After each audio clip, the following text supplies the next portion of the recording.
Have you ever had a bad interview? That was kind of rhetorical. Yeah, Of course. Yes. Was that actually, or that was rhetorical? Not a comment, but a quick question. Have you ever had a bad interview? Oh my gosh. Well, I certainly have. I've had a lot, actually. I've shared a number of them on the socials, but one really sticks out for me, and you all will appreciate this. So, guy phone screens me. We had already exchanged a couple of emails, and he, we have the phone screen, and it is for a senior vice president of HR position. And I, of course, ask some of my usual questions. Why isn't this a CHRO position? And, is this the highest position of HR? It's like a startup, it's small, like 60 people or something. And I remember he said, well, it was a CHRO position. And I said, oh, so you downgraded it. And he's like, well, I wouldn't call it a downgrade, right? I mean, we totally respect, HR and the people function, just a bunch of lip service BS. And I said, well, then why did you downgrade the position? Who are the peers? Are they also SVPs? No, they all have C-suite titles. Of course they do. Well, why did you downgrade it? Well, things with the current CHRO aren't going so well. And so, we're doing a secret headhunting thing and whatever. And okay, so the future of your function gets penalized because you had one bad experience with the CHRO, right? Oh, okay. And so then, of course, that's like red flags for me. And my next question, I'm not kidding, my next question was, well, who does this position report to? Guess. The CHRO? No. No, the COO, CFO. CFO. Okay. Yeah. Head I knew. of finance, of course. Yes. And I said, because I was already kind of snarky, you know what I mean? I just wasn't in the mood, and this guy was having just a little, he's kind of doing this manipulative kind of sell, you can tell, you don't hit it off with somebody. It does, you already know it's not going to be a thing. And I said, well, I thought that you just said that you all respect HR and your people. And he was like, oh, well, we do. And I was like, well, then why did you downgrade the position, number one, from CHRO to SVP, the only SVP, not even on the front line, I guess. And now I understand it reports to the CFO.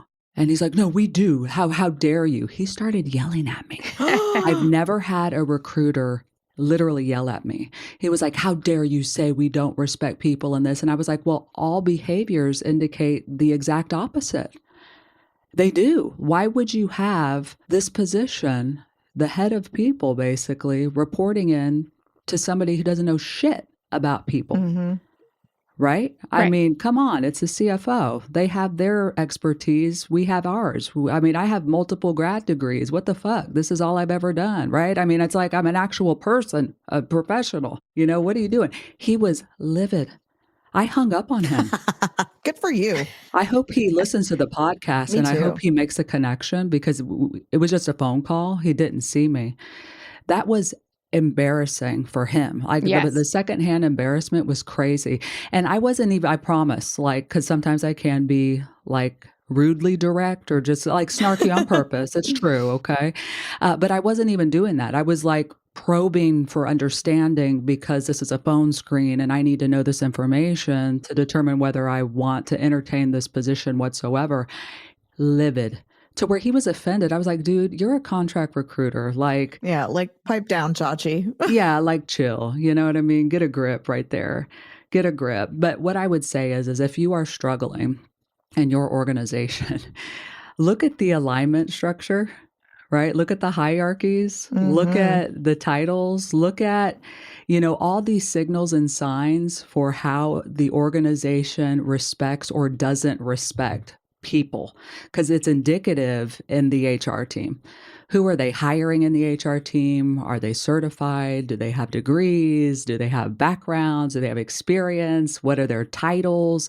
Are they completely off from the other titles like of ops or the other alignments within the other functions, right? I mean, it's going to be very telling. And facts, you get what you pay for. Yeah. I wouldn't consider it a downgrade. It's not a downgrade. I mean, I guarantee you when the CEO was talking about it, they're like, this isn't working out. We're going to downgrade this, have them report to the CFO. I mean, it's like cringe corporate speak if you don't want to call it a downgrade, but that's exactly what people would call it on an HR, Facebook group or group message in any other function where you change the title so it's different. That is downgrading. And I'm sure from a pay perspective as well. Oh, yeah. Did they give a pay range? Was it a crazy pay range? Did you get to that point? No, and it was out of Colorado, but it was pre-law. You know what I mean? It was like the year before or something. It was just a few years ago. But if you see that the CEO doesn't want to have, doesn't demand, doesn't require being close to their people leader, they only give a shit about money. Yeah.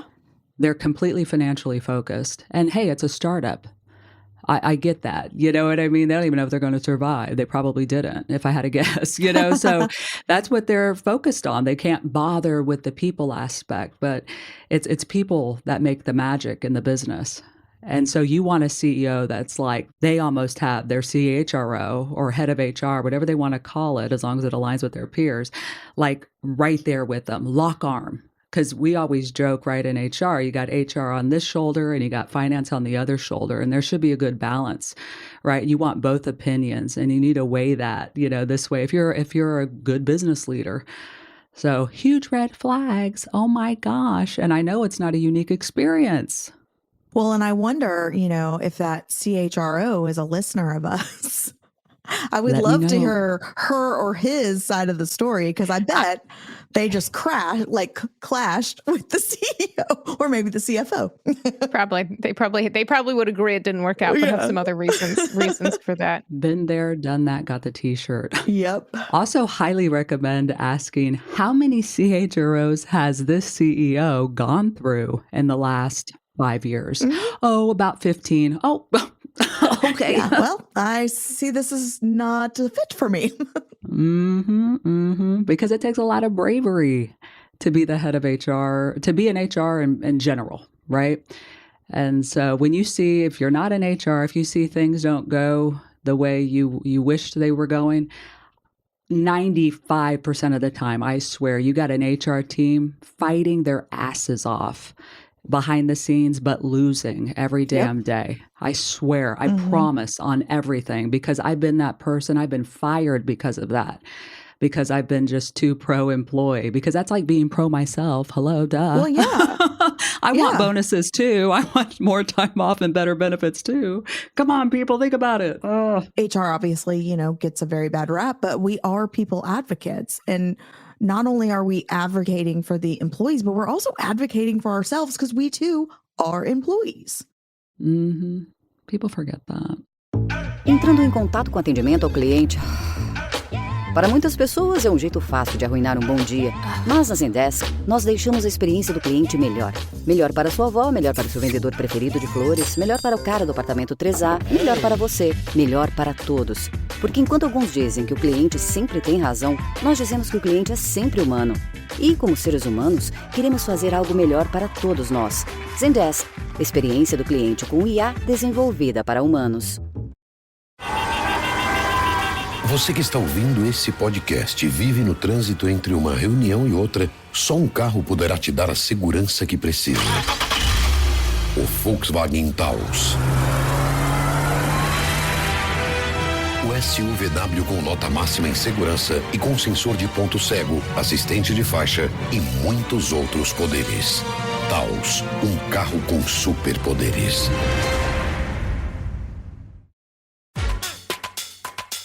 Oh, gosh. Well, shall we jump in, ladies? I know that we have a hard stop. Well, Jamie does. It's always Jamie.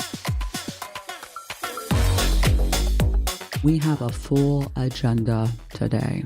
as always. We are going to start with some cringe corporate speak, right? And Jamie is going to bring that to us today. And then we are going to pivot and shift and twirl to our meeting hot topic, which is all about quiet vacationing. Gosh, what a hot topic, right? Ooh, gosh, this is in the news. But we're going to talk about what the hell it is and then dive into maybe some PTO best practices in general and just our advice, of course, in 2 cents. And then, as always, we will shift to some questions and comments at the end. Jamie, cringe corporate speak, what do you got for us today? Yeah, so today I'm bringing to you Under the Hood. Oh, yeah. Yeah. So, I've always heard it in the sense that we're going to take a deep dive using another cringy corporate speak. Defining with cringe corporate speak. Love it. A lot of times, and I get what it means. It's like you're peeking under the hood of a car, right? We're checking the oil, we're checking the fluids. I understand. But it's you could definitely use it out of context. Yeah, I feel like someone's lifting up my skirt. Yeah. Yeah. Or like my shirt, like look under my hood. Honk, honk. Well, and I don't know how cars work. I think it's like, I think of cars like I think of the internet, TV, all that. It's all magic. Cell phones, it's all magic. It's all magic. I've had to be in positions where I had to do like legal contracts around technical things like that. I have them draw me a picture on the whiteboard. So it doesn't, looking under the hood won't do, it'll just make me more confused. And so I think but what would we say instead of under the hood? What do we recommend? What do you like, deep dive? Are you an Olympic diver? The Olympics coming up. Is that more your speed? I don't know. I don't think deep dive. I think let's just take a closer look. Let's analyze it. Yeah. Yeah. To your point, Ashley, you got like my wheels turning here. I bet that is, and we haven't looked up the origin. Ashley's going to ChatGPT. I just saw her eyes dart to her monitor here. But I bet it's from like the Mad Men era. And it's very masculine. Like to your point, I don't know how the fuck a car works, okay? I get in there with my remote key and I press a button. Like that's the extent, you know what I mean? So I'm pretty worthless with checking under a hood. So if that's what we're doing as a group in a team meeting, I'm not going to understand any of those mechanics. I'm not going to be able to contribute or help. Like if you want to take it like literal like that, you know what I mean? Like I could see how that's a divisive in a way, or like it's probably got these sexist origins, because it's stereotypical. Yeah, it comes from it. So I see it. I don't see a date on this, but basically it's like buying when you're buying a used car in particular, to not just go by what the salesperson says, but to examine it a bit. And so again, examine is a word for it, and probably a better word than just that. I just flashed the ladies. Yes, thank you. Always appreciate that. I let them take a sneak peek under my hood. Ooh. Oh gosh, it's always nice to see how things are running. Yes. So no more fluids in these bad boys. So what Jamie's giving an excellent example of is where people's minds will go when you use this type of cringe corporate speak. So speaking very specifically in ways that can't make the mind wander is always recommended by the HR besties. Yeah, and I feel like 80% of cringe corporate speak is sexual. Oh yeah. Or can be. Or can be. Yeah, you know what I mean? But of course, anything can be when you try hard enough. That is what she said. That's what she said.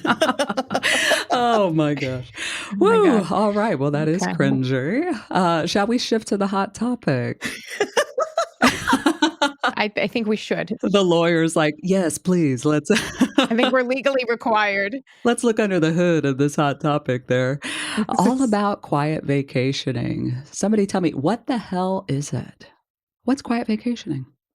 I can speak to how it's defined, having recently had to give an interview on this. But so overall, quiet vacationing is this idea that they're going to take some time off. They're going to work somewhere else in particular, but they don't want to tell their boss. And part of the reason is in particular, and this is a bit of a uniquely American concept, because in most of the rest of the world, you need some time off, you take the time off. It is just it's an expected process. Yeah, it's not even a request as much as just it's there, or a custom.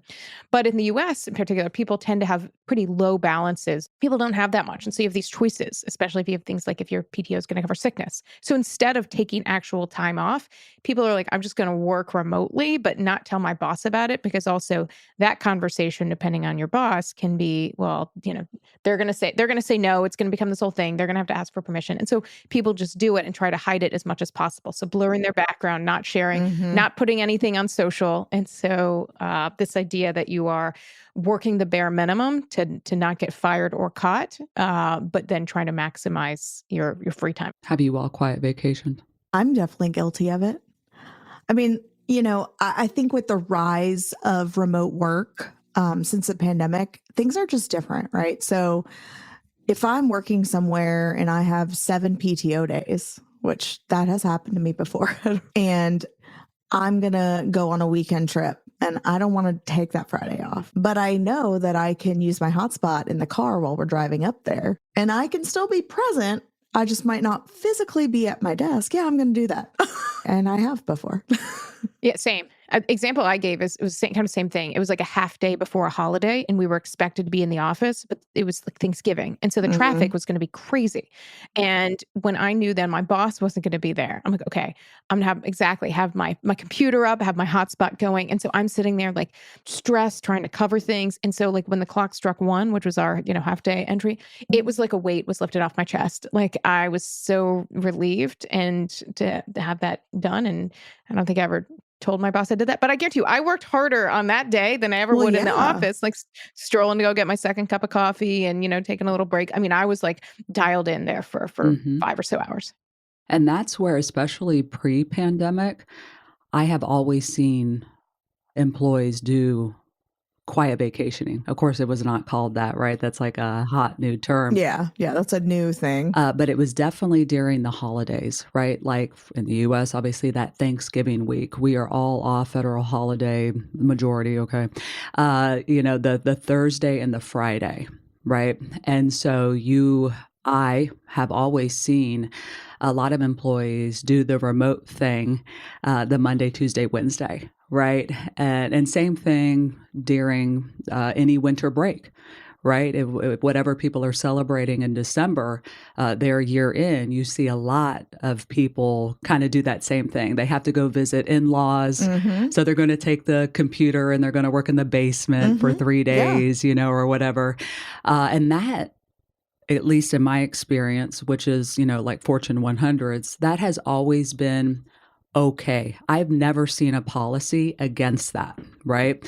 And again, that's more salaried employees. That's more, when the cat's away, like the boss, because the boss is just flat out taking vacation. Yeah. You know what I mean?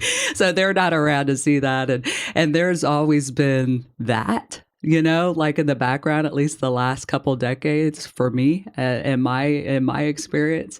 But now we shift into this pre-pandemic to Jamie's post. What is that? Endemic now, whatever the hell we are, But now what we see is remote work is a little more common. It's definitely in the conversation. It's definitely polarizing, all of this.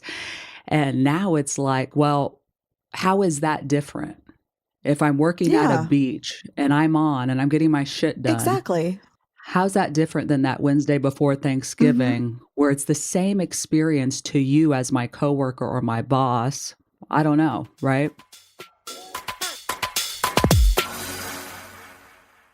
O que acende a sua vontade de começar algo? Tem uma faísca em você que te chama para empreender, investir, dar novos rumos para sua vida. E para todos os seus começos, você pode contar com Santander Select. Um banco mais pessoal, mais próximo, mais humano. Um time de especialistas com olhar atento para cada momento da sua vida. Porque você sabe, só quem já deu muitos passos está pronto para continuar começando. Santander Select. Começa em você, começa agora. Y'all seen policies against it? they're coming. Yes. I mean, I'm doing some consulting work now. So like I've seen remote work policies that are a little bit more strict and have specific guidelines of where you're supposed to be working. Now, obviously I've, spent the last 11 of my 21 years in HR and healthcare. So it is a little different because if you're dealing with patients over the phone and then you kind of go into HIPAA and whatnot, there does have to be some kind of clear guidance. Like if my internet goes out here, I can't go to the Starbucks and talk to a patient on the phone about their illness when all of Starbucks could hear me, for instance. But to that degree, I mean, healthcare is different, right? But I think as long as you're getting your stuff done and if you're present on meetings, I don't care if your camera's off and you're interacting and you're doing your work, go for it. Like, you know what? I don't have a problem with it personally. Like if you were a member of my team, I would not have a problem with that. Well, that's because you're a green flag leader. But I haven't seen too many policies on it. And I think frequently you'll say, well, people with tax and legal, you can't have people work in other locations. And there are limits, and people don't always understand this, that from especially both in the US and abroad. I mean, when you have people for prolonged periods of time working, you do have considerations of like if you've moved to another state in the US and all of a sudden come tax time, you're like, oh, you're taking the wrong taxes out. Well, from a payroll, like most companies that have like one payroll person or, it is incredibly difficult to set up more states, and it's very time consuming. And so those payroll professionals or individuals that have that in their purview know it is so hard. And frequently it happens because someone's like, oh, they moved 7 months ago to Ohio. We were going to lose them. Oh, yeah. And we don't have their address. And then it's like, you're trying to, and then you're getting yelled at because you didn't get it right. Nobody told you. So you're not a wizard, but yeah. Well, there's different state laws too. Mm-hmm. There's state laws. And then internationally, there's things like data privacy. I mean, there are those considerations. Yes. But when people first go to those, I'm like, the most common thing I tend to see is like literally just someone like trying to go have a long weekend somewhere. And it's so like trying to manage to those, to the exceptions isn't like thinking about what you can do and talking about those reasonable things and explaining that, because most employees don't understand some of the challenges. I mean, there can be like visa considerations, but like, by God, I've gone to like, was just in the Dominican Republic, checking my email. Like I don't think you need to create a policy around these things, but some of these issues that you have now, especially with remote work, or people are so afraid, managers are so afraid. And I've seen that from managers that will say, well, but I'm worried if my team's not there, then my boss is going to yell. So I think it's really important to have proactive policies and things. So one thing I used to do is when I was both legal and HR, and I loved to like the HR piece better, but we had a big like leadership meeting. So it was all of our, markets, and we were in many, many states. And so we had everybody, and it was our meeting. So we were away for like 4 days. And so I said, well, okay. They're like, oh, people going to be productive. I'm like, well, let's do a Cats Away challenge. So I created this Cats Away challenge. And so all of our markets, it's like, if you met pretty minimal standards, then everybody could have Friday off. And I was like, coming back, like, I don't really want to go to work on Friday either. But so we did it, like this Cats Away challenge, and like people were excited and we gave updates on it. And so then, oh, that sounds fun. Yeah, it was good. And so when people are like, HR is not your friend, like I get it. Like, and so, it can be some of those type of incentives and things like that recognize and like joke with people. And like, I would have like the memes and stuff out there of like boss is away. And like, you recognize when your boss is away, like that is a time that you may like duck out at 4:00, but like, by God, in the ebbs and flows of life, like let them do it. Yeah. Yeah. During COVID, those 3-4 years, whatever it was, to your point about people moving, that's where I started seeing policies that you have to get approval to do that. Because in one of the places that I worked during the COVID times, all crazy, I want to say 15% probably of the workforce just moved other places. We had just no idea. And we did not have legal entities established in those states. They were working there illegally, and they flat out just moved. You know what I mean? They didn't just like get an Airbnb for the summer. A lot of people did that, right? Like they would just go they were being nomads, jealous, hardcore. Wish I could have done something cool like that. I know, right? But It's like, dude, you just moved to Seattle. We have no business on the West Coast. Like, I don't, like, you're in a different time zone. I don't have a legal entity there. We don't know how to pay you. We're running you illegally through the state. We haven't put any papers in through, I mean, you know, there's actually a lot behind the scenes. Yes. And so then we, behind the scenes, were shuffling to make that happen. We didn't do something shitty like, you must move back to Massachusetts, which I understand when companies do that. They're like, hey, we only have legal entities in 4 states. Sorry, you got to choose one of these 4 states to live in. We can't support it other ways. Blah, blah, blah. We can't afford to set whatever up, right? But yeah, that's where I've seen the policies that, okay, hey, if you want to relocate to Florida, for example, had a ton of those, oh my God, then you got to let us know at a minimum. Like, let's have the conversation at least, you know? And I think that's reasonable. I hate having the blanket statements. But if you are in an organization where they just start putting all these policies in, to me, that's pretty short-sighted, you know, on the company's part, to just say, hey, no one has the freedom really to live their lives how they want to. Yeah. You know, which is how that feels to me. And I'm a millennial too. I sound like a Gen Xer when I say that, but but you know, you can be flexible. You can create a safe environment, because these are one of those things where if the person's performing, who gives a fuck? Honestly, if the person is performing, then, oh my gosh, consider it a benefit. They do. Like, you know, consider it a benefit. But then manager will say, well, that's not fair because my shit performer wishes they can do whatever. Well, sorry. They're a shit performer and you need to manage them a little harder and help them, coach them, develop them, whatever, to get to a place where they can work independently and you can trust them, right? And they would get this sort of spiff, right? I mean, because it really is a retention tool for a lot of people, having that sort of flexibility. Well, and it's the quiet part of the quiet vacation. It was kind of similar to the quiet quitting. It's like when people aren't having the conversation. And I do think you see it in 2 ways. One is in team members that aren't saying something to their boss because they're worried about getting no or having it count against their PTO. Well, you have to take PTO. You have to take PTO if you're going to be there. I don't care. Okay.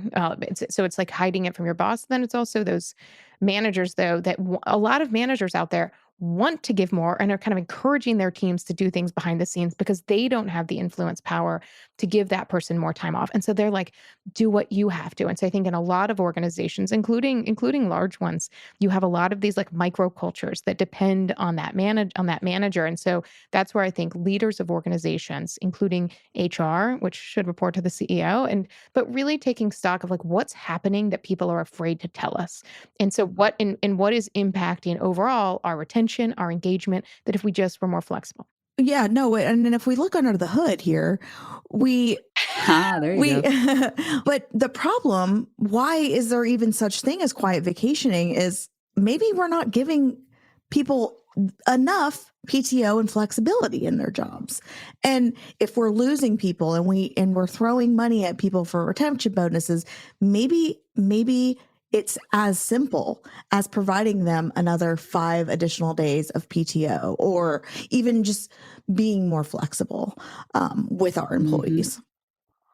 And gosh, Jamie, like that was just circling in my head here, is that, again, a term is created, like quiet quitting. Here's quiet vacationing, that puts the onus and blame and attention onto the workers when the solution is actually this other way. It's on the employer side. Because if your employees aren't talking to you and they are quiet, that's a you issue, company. It truly is. It's not a worker issue. That's bullshit. You know what I mean? It truly is.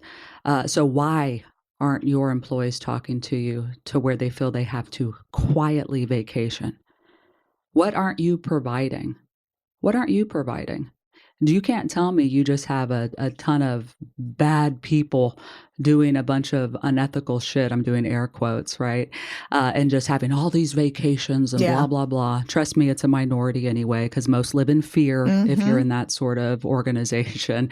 But I'm sure they're pretty innocent occurrences. But why is it quiet? Because they don't feel safe. Because they don't feel safe. Damn you, big business. They do not feel safe. Oh, gosh.